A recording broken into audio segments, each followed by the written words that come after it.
want to see if there are any other people left.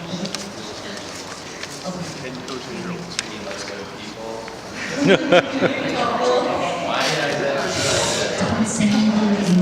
It's really sensitive.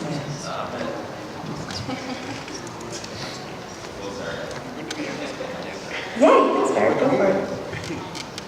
Okay, so while she's getting set up, I'll talk a little bit about Aria. Yeah, talk about it. Okay, so when I was looking back, so like I said before, when I was talking about Hans, I actually sat with Aria and looked at some pictures of when she was growing up, and noticed a theme, and besides that she was adorable and all that when she was little, noticed a theme that she was always outside. So there were all these pictures, and I would assume her mom took them, I'm not sure, but always outside. And I thought, I talked to her about it a little bit, and I think, you know, that's what I try to do with my boys, to try to keep them exposed to a lot of different things. And I think that's made her a little bit about who she is right now. She's a pretty fearless girl, if you've talked to her. But I sat down, one of the first times I met her, she came from Mankato, and I remember meeting her and her mother the first time, and just meeting her and her mom taught me a lot about what I was going to be dealing with over the next few years, but in a good way. So, and I knew that her mom really cared about her, and the thing with Aria is, it's been in some ways really easy for me as her advisor, because when I meet with her, it's very seldom about academics. It's really, what we do is we talk for a while about like how she's doing academically, but then it's really boils down to what are her goals, what does she want to do in her life, and that's really, she's so interested in that and wants to be this good person and help other people, and it means a lot to me to be a part of that. So anyway, so beyond all of that, I was talking to Aria and I said, so what do you want me to say about you? And I wanted her to write it, and she said, no, Anthony, you have to write a poem. And I explained to her that I don't write poetry anymore after I left the boy band. I promised, I signed that disclaimer that I wouldn't do that anymore. So I said, no, can't do that. So no poem. So she said, well, here's a few words for you to talk about. So first one was energetic. And that does fit her to a T. So I said, well, I can talk about how energetic you are. And Aria she is somebody where if you're tired, give her a phone call, because she'll wake you right up. Doesn't even matter, it can be 11 o'clock at night, you call her, she has so much energy, through the phone, she'll get you pumped. She just jazzes you. But then again, so when I was talking about challenges with Hans, you know, my challenge with Aria then is to try to focus that energy, to try to tell her you can't save the world all at one time. Let's take little baby steps. And she's done a really good job with that. You know, we break off pieces and say, this is what we need to focus on right now. And she's been doing that for years, and if you want to see a list of her projects, I'm not going to talk about them all, but if you want to see them, some of that stuff leads into the second thing that she was talking about, and that's the resilience piece. She's always remained true to who she was, and some of the stuff she does deal with makes me sad, you know, just listening to her talk about it. And she keeps going, and it is something, it does say a lot about her character. So the resilience piece, so I said, yep, I can use that word. I think the last one was something like brilliant, and I thought, oh man, here we go. I thought about the brilliance thing, and the only thing I could really think about, she is brilliant, but I was thinking about what to really say about Aria, what tells you about this girl standing here. And I thought, 5 years from now, 5 years from now, I would not be surprised to turn on the TV and see her on the news somewhere, saving somebody, or helping out this community somewhere else.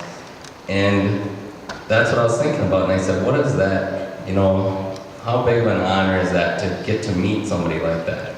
Will it surprise me that she's not on the TV? No, because that's not what she's about. She is, I threw out the humble thing, and that was kind of a joke, but she's not about herself with all of this, and that's what makes it so awesome, because it is always about the other people, and that's what she's been like since I've met her, and I'm really proud of her, and you are gonna do great things, so good luck to you.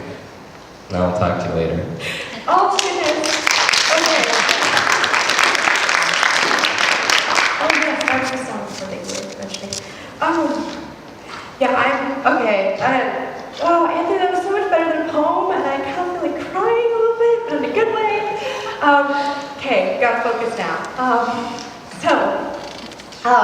My name is Aria Trembath, and I chose to do my senior project on rape culture in our society. My project does have some mature themes, so at any point you can't handle it, or you have to leave. I will not be offended. I completely 100% understand. Okay, so to begin, I want you all to imagine for a second that you have just been mugged. And not only have all of your possessions and money and belongings been taken from you in this mugging, but you've also been injured and been stripped of your dignity. When you go to the police to report the mugging, they question whether or not the mugging really happened. They infer that perhaps it was a misunderstanding and you weren't actually mugged, you just gave your belongings to this other person, or perhaps they will say that it was in fact your fault. I mean, after all, you were wearing that fancy watch. Kind of asking to be mugged, right? This is what it's like to be a victim of a sexual assault in our society today. So this is just sort of a table of contents, a brief overview of what I'm going to be talking about today. I'm going to give you some examples of what rape culture is, violence in the media, toxic masculinity, sex education, and the nonprofit that I work for, Following Juliet. So, rape culture is defined as being a culture where rape is viewed as being unavoidable, expected, invisible, excusable, misunderstood, ignorable, and oftentimes something that's to be joked about. So, if this is what the definition is, what exactly does it mean to be in a rape culture? Well, to be in a rape culture is a culture in which women are told that we should be flattered when we are being harassed, and that we should feel lucky for being assaulted, because after all, I mean, it's an honor, right? And really, why are women so afraid of rape? Maybe it's because, according to the U.S. Department of Justice Bureau of Justice Statistics, 1 out of every 6 American women has been the victim of a completed or attempted rape in her lifetime. And 1 out of every 33 American men has been the victim of an attempted or completed rape in his lifetime. The years between the age of 12 and 34 are the years with the highest risk, and those between the ages of 16 and 19 are 4 times more likely than the general population to be the victims of a sexual assault. According to the U.S. Department of Justice Bureau of Justice Statistics, there were 90,427 forcible rapes reported to the police in 2007, and less than half of all sexual assaults are reported to the police. When the offender was a current or former boyfriend or husband, 75% of victimizations were not reported.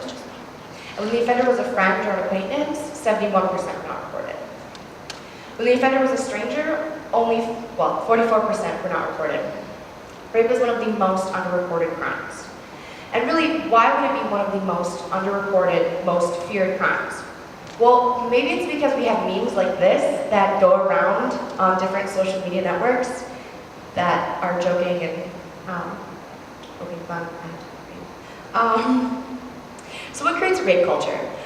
Media coverage, slut-shaming, victim blaming, confused politicians, and desensitization and sexualization of violence in media.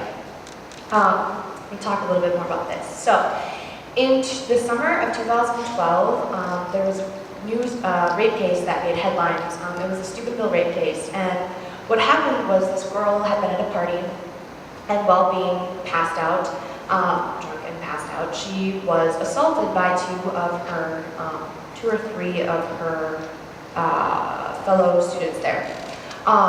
And the coverage of the story was completely focused on the rapists, not on the rape victim, and it portrayed the rapists as being poor young men that were being sent to jail for committing a sex crime, instead of looking at the victim and what she had gone through. Slut-shaming is the ideology that what a girl wears in some way influences what should happen to her. Sort of the saying of, well, did you see what she was wearing? She was obviously asking for it. These are some tweets that were in response to the Steubenville case once they were found guilty. Right.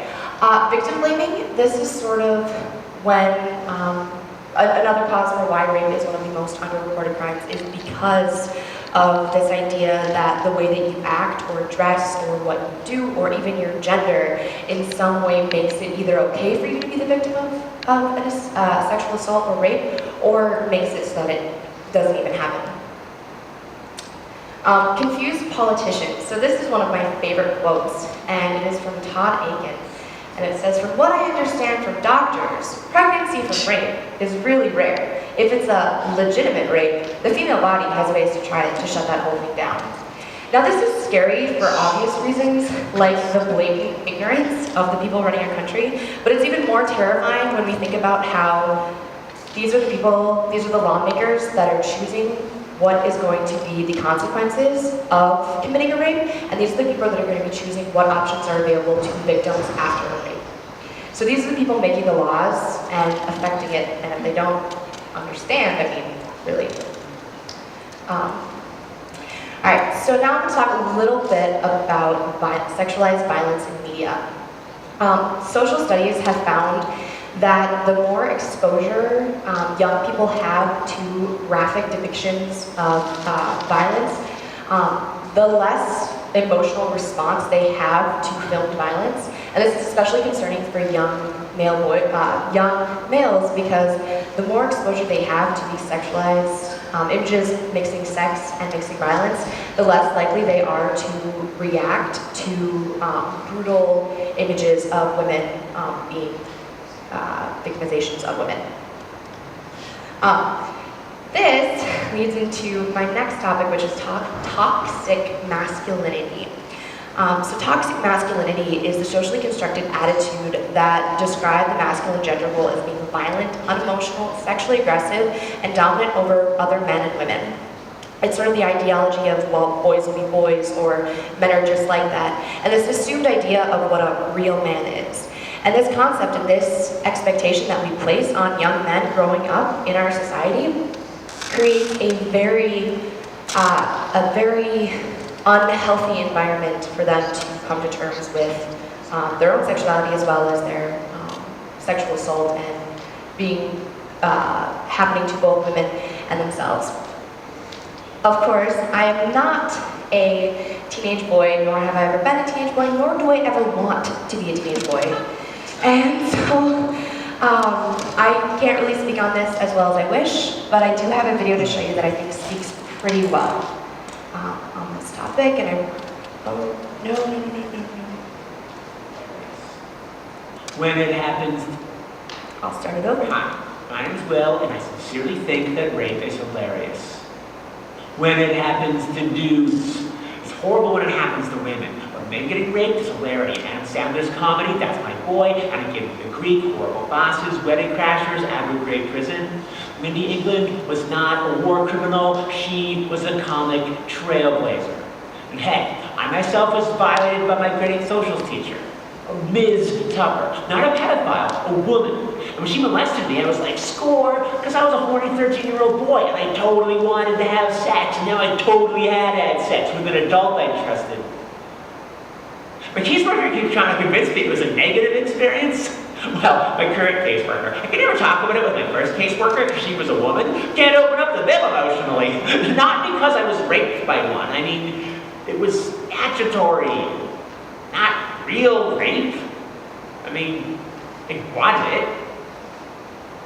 I must have wanted it because I got an erection from her stimulating me and the fear. Physically, it felt really good. And at the same time, like, the worst thing that could possibly happen to me. Like, I was less than human. That is funny! All the guys were laughing at me about it, calling me faggot for not enjoying it, and I was like, psych! I totally did enjoy it. Then they high-fived me and told me I was cool, and this stuff was hot, and they were jealous. It was the most popular I've been in my whole life. It was the happiest I've ever been. And I wasn't happy. Sometimes, as a guy, if you want to fit in, you have to hide your pain, and humor is a great way of doing that. And that's why I sincerely think that rape is hilarious.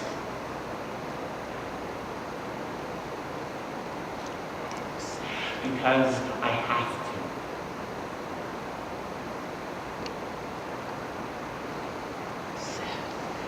All right.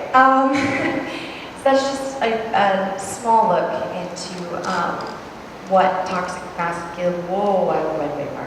What toxic masculinity is and how it can affect young boys and their growing and development. So ending a rape culture.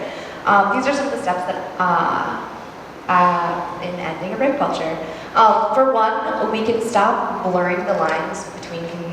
We can stop blurring the lines of consent. We can stop using women, dead women, as fashion accessories. And we can stop using women's sexuality to sell things, like used cars, BMW.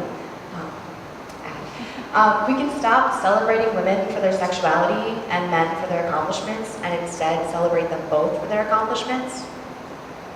And we can teach that not only is consent sexy, but consent is the law.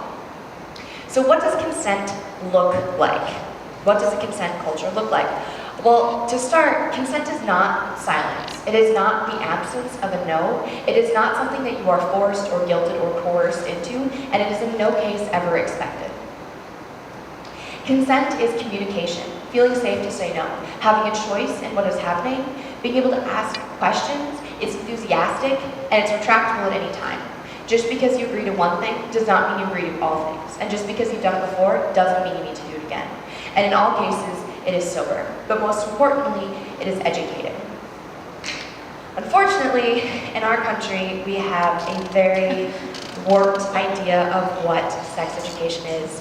Most education is sex education, or abstinence-only education, or plus sex education, something like that. However, this idea of sex education creates a very large gender divide, and it creates a very heteronormative idea concerning sex. Obviously, in order for sex education to be informative about pregnancy prevention, we have to go into very biology versus psychology. We don't really go into the emotional aspects of sex. We go more into the physical aspects of sex. And unfortunately, a lot of the physical aspects of sex focus mainly on men and not necessarily a lot on women. Or different kinds of sex, like homosexual sex, not necessarily heterosexual sex. So real sex education provides an appropriate and culturally respectful sexual health information in a safe environment for participants. It is also developed along with communities, especially their target audience. So if I was to create a sex education class here, I would not only sit down with my advisors, but I would also sit down with students either from each advisory or from different grade levels and talk about what exactly it is that they want to learn and what they're uncomfortable with, developing that. It helps them identify their cultural identity, individual and family values, as well as teaching strong communication, negotiation, and refusal techniques. Of course, it does provide accurate medical explanations and clear goals for HIV and STD prevention. But the biggest part of a real sex education is to be open to questions, to be consent positive, pleasure positive, and to have community and family involvement. Now, more on the topic of community involvement. In January of 2014, I became a member of the sex education department of a nonprofit called Pauline Juliet. Pauline Juliet exists to provide education and empowerment to girls globally. Currently, we're centralized in Uganda, Kumboga, Uganda. Pauline Juliet started when our founder, Lauren Bryan, heard about two sisters, Pauline and Juliet, our namesakes, who had been living on the streets for 3 years after being orphaned due to AIDS-related complications.